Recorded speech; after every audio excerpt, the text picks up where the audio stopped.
From the Library of Congress in Washington, D.C.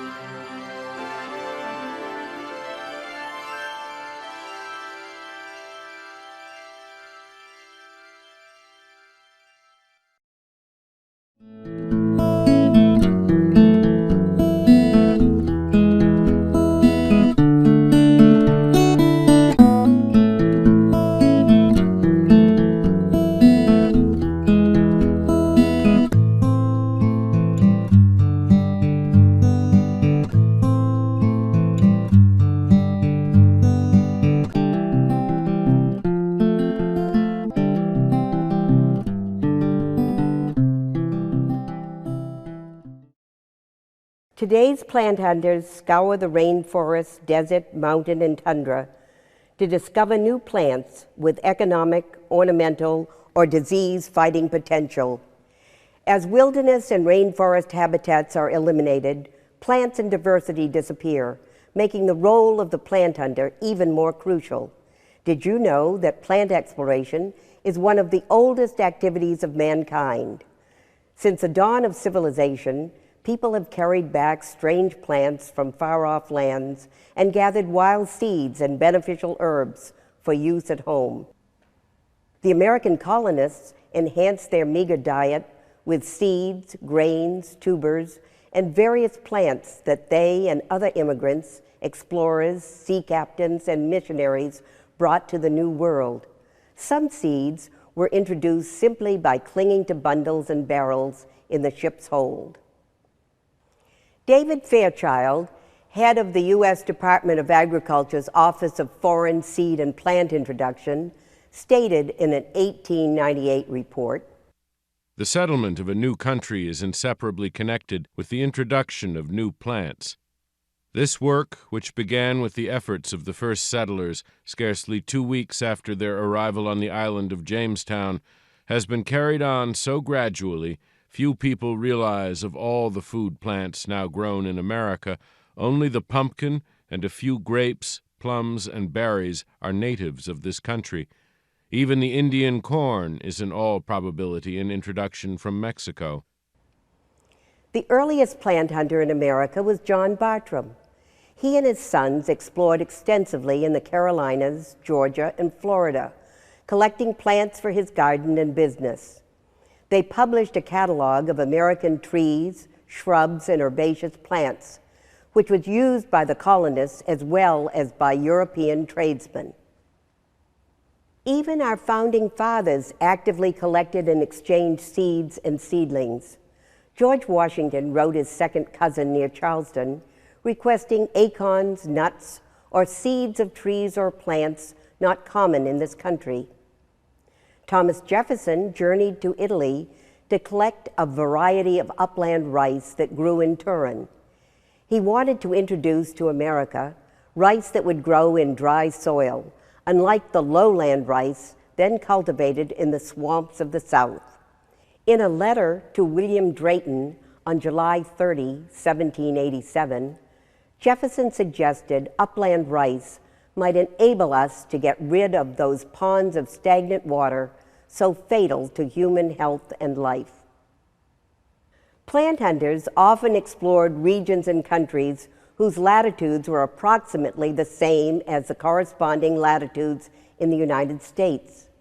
They figured that similar temperature and soil conditions and comparable sun, rain, and wind exposure would give the seedlings the best chance to grow and propagate. In 1905, A.J. Peters of the Bureau of Plant Industry stated that the object of seed and plant introduction was to help wherever a need is felt for new crops or for new varieties of old crops. The plant explorer, Niels E. Hansen, traveled to Asia and Russia to find an alfalfa species that could withstand the drought and freezing temperatures of the high, dry lands of the Dakotas. Upon finding a yellow-flowered species growing in the driest and most severe regions of Siberia, Hansen declared, The new plants will extend the present alfalfa and clover limits as far north on the American continent as anyone will wish to farm.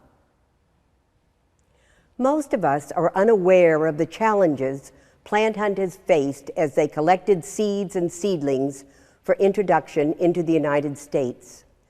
Diaries, journals, magazine articles, and books in the Library of Congress are great resources for discovering some of these.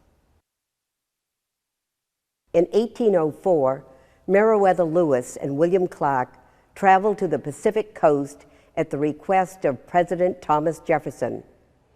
Their diaries describe several of the hardships they encountered, including difficult portages, fatigue, and debilitating illnesses.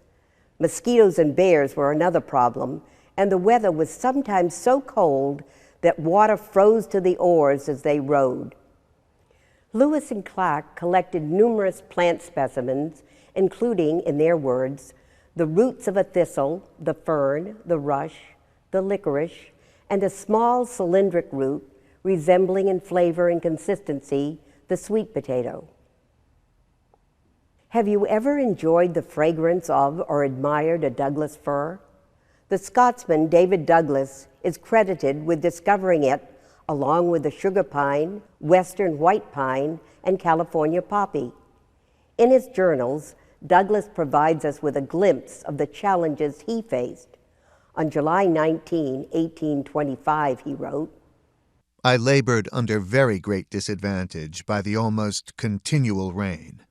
Many of my specimens I lost, and although I had several oilcloths, I was unable to keep my plants and blanket dry." Fatigue and insects were another issue, as he noted on August 25, 1826. "I felt so much reduced that I was too weak to eat. I laid myself down to rest on a heap of firewood to be free of mosquitoes." Hunger was a recurring problem, and there were times when Douglas and his party had to eat the valuable seeds and berries they collected. Douglas also mentioned that wind-blown sand and bright sun irritated his eyes so severely he had trouble seeing 10 yards ahead. Even rodents caused difficulties, as is evident from his journal entry of June 16, 1826. "Last night I was much annoyed by a herd of rats, which devoured every particle of seed I had collected, cut a bundle of dry plants almost right through, and carried off my razor and soap brush."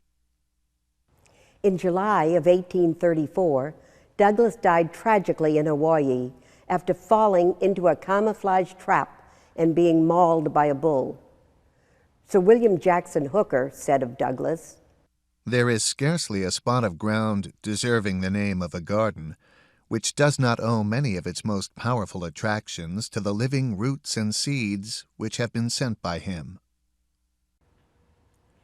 Colonel John Charles Fremont collected many plants in the remote regions of Oregon and California in 1843 and 1844. His journal describes in detail the problems he and his party faced.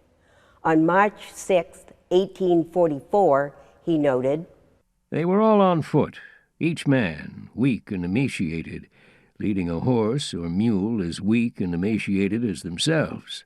They had experienced great difficulty in descending the mountains, made slippery by the rains and melting snows, and many horses fell over precipices and were killed, and with some were lost the packs they carried. Among these was a mule with the plants which we had collected since leaving Fort Hall, along a line of 2,000 miles travel." In another 1844 journal entry, Fremont recounted, "Stout men lost their minds from the extremity of suffering. Mules and horses, ready to die of starvation, were killed for food." He also told of marching 20 miles in a day and struggling into camp excessively fatigued. Broken tree stumps had to be burned to melt holes in the deep snow to set up camp. Despite the obstacles, Fremont succeeded in collecting a number of plants, including the star lily, chaff bush, and flannel bush. The next time you have a cup of tea, perhaps you should thank Robert Fortune. In order to develop tea plantations in the Himalayas of India, the East India Company hired Fortune to uncover the plants and methods China used in producing its unrivaled tea. This was a challenging and potentially dangerous mission, since the Chinese carefully protected this information, especially from foreigners. Being of Scottish descent, Fortune realized it would be necessary to travel in Chinese disguise. He had his head shaved, donned a braid, dressed like the locals, learned to speak Mandarin, and adopted Chinese customs in order to venture far into the remote areas of China. He traveled in a sedan chair carried by coolies, as did the dignitaries, in order to gain proper respect and admittance through city and village gates. Fortune had some close calls, but avoided being detected as an impostor. He successfully discovered the coveted secrets of propagating, processing, and packing tea. Fortune helped to end the Chinese monopoly on tea by obtaining tea plants, equipment, and tea experts to establish government tea plantations in the Himalayas. David Fairchild was a plant explorer for the U.S. Department of Agriculture. According to staff at the Fairchild Tropical Botanic Garden, his far-reaching travels brought into cultivation in the U.S. many important plants, including mangoes, nectarines, dates, horseradish, bamboo, and flowering cherries. When in Corsica to cut citron scions, Fairchild was almost detained as a spy. The guard reluctantly released him when Fairchild insisted that a U.S. Treasury check found in his pocket was his paper of citizenship. Fairchild remarked, "I left the town as quickly as I could, cutting from some citron trees as I went. It was my pleasure 10 years after this to visit in Southern California the orchard that was the result of the introduction of these scions." In the May 21, 1910 Gardener's Chronicle, the plant explorer George Forrest wrote, "Few realize the great hardships and dangers which have to be faced in order to secure new plants for cultivation.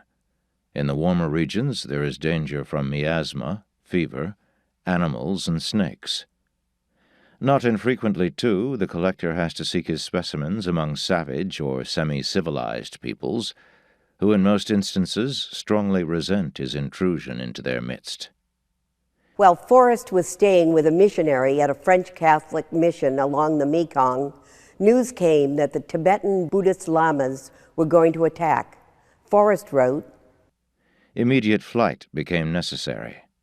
The rising moon that night saw us making our way by a narrow and dangerous track. Our little band, numbering about 80, were picked off one by one, only 14 escaping." Forrest fled the Tibetans for 9 days. He recounted, "I had ceased to care whether I lived or died. My feet swollen out of all shape, my hands and face torn with thorns, and my whole person caked with mire. All the food I had consisted of 24 ears of wheat and a handful of parched peas. Escaping with my life, I lost everything I possessed. What was much more serious, I lost nearly all the results of a whole season's work, a collection of most valuable plants numbering fully 2,000 species, seeds of 80 species, and 100 photographic negatives." There were many geographic obstacles as well. Forrest noted, "The narrow valleys are cut off from each other by difficult and dangerous passes, closed for half the year by snow. The great rivers, which flow through funnel-like gorges, are quite unnavigable." Forrest also encountered other challenges, such as poisonous caterpillars that snuggled under his blankets and insects that plunged into his soup. However, he overcame the difficulties and was successful in collecting and introducing many new species of rhododendron, as well as several primulas, magnolias, camellias, and conifers. Frank N. Meyer was an intrepid agricultural explorer for the U.S. Department of Agriculture. As Edward B. Clark said in the July 1911 issue of Technical World, "He has frozen and melted alternately as the altitudes have changed. He has encountered wild beasts and men nearly as wild. He has scaled glaciers and crossed chasms of dizzying depths. He has been the subject of the always alert suspicions of government officials and of strange peoples jealous of intrusions into their land. But he has found what he was sent for." Meyer, known for his energy and resourcefulness, possessed an innate ability to locate plants that extended the geographic range and improved the quality of U.S. crops. He wrote in a 1906 letter, "I will do all I can to enrich the United States of America with things good for her people." For over 10 years, Meyer traveled on foot to the most inaccessible areas of China, Korea, Manchuria, and Russia in search of economic plants. In the Travels of a Plant Hunter, Owen Wilson noted some of the conditions Meyer encountered. "The inns were miserable affairs, dirty beyond words and swarming with vermin. Mr. Meyer placed saucers of kerosene under the four legs of his bed to keep off the attacks from the floor, and hung a mosquito net over him as a protection against the vermin that fell from the ceiling." During his travels, Meyer learned the importance of a good interpreter. In the 1915 yearbook of the U.S. Department of Agriculture, he remarked, "In many parts of China, the Chinese refuse to deal with a person who does not understand their ways of doing things. It is often only through a capable and energetic interpreter that one learns of the whereabouts of a valuable new plant variety."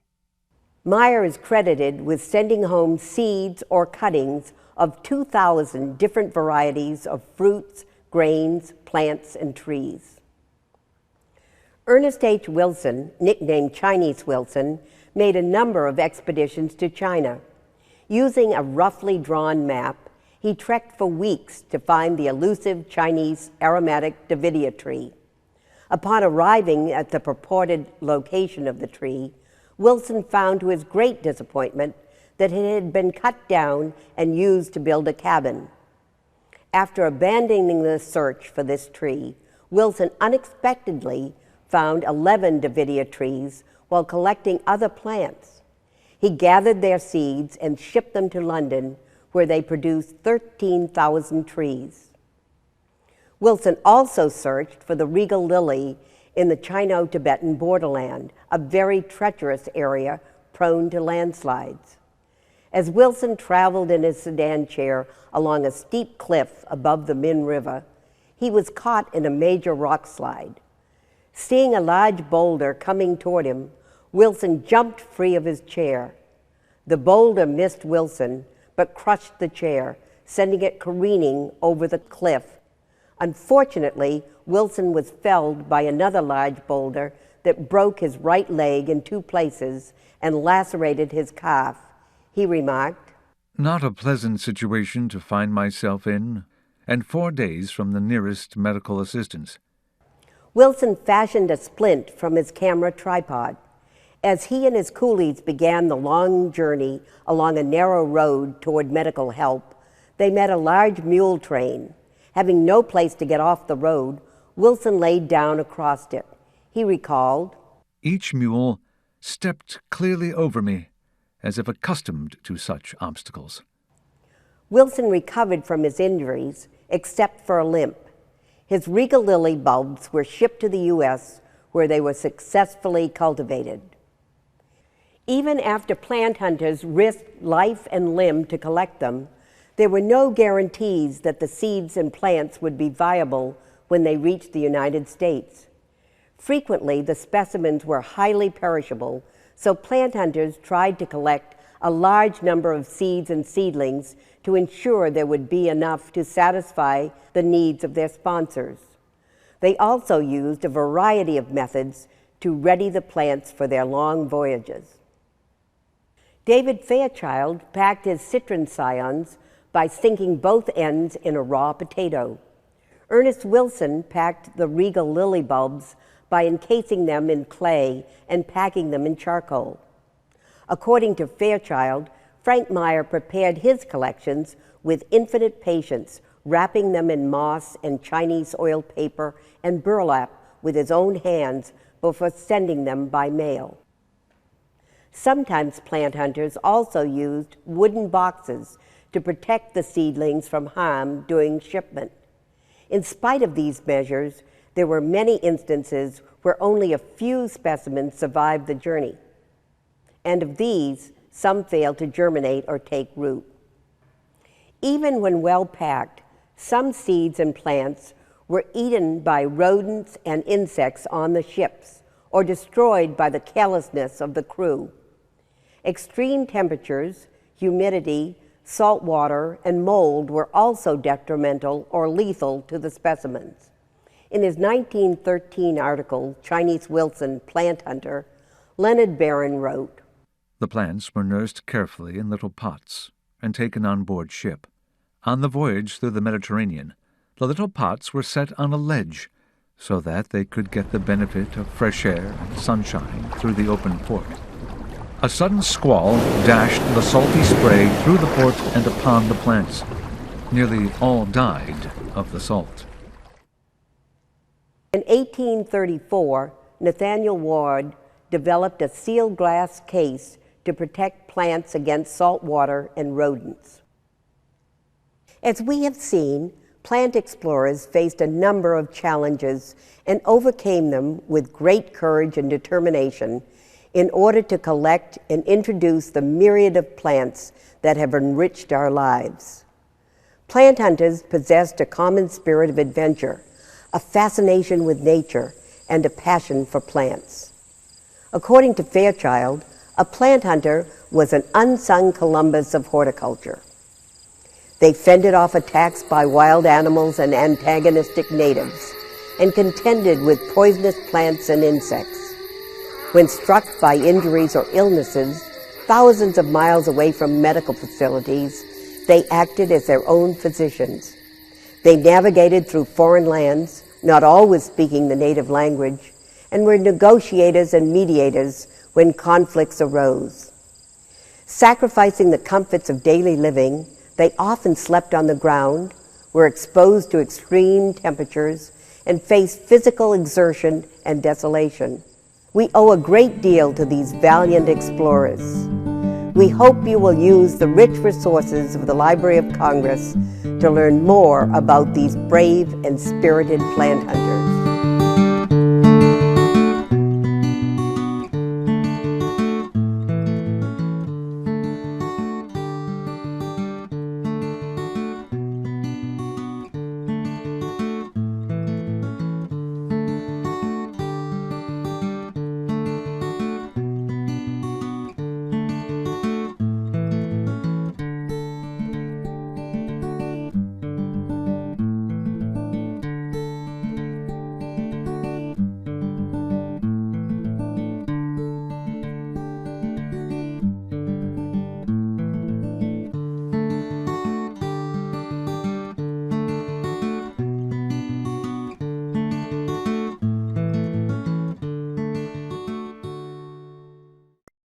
This has been a presentation of the Library of Congress. Visit us at loc.gov.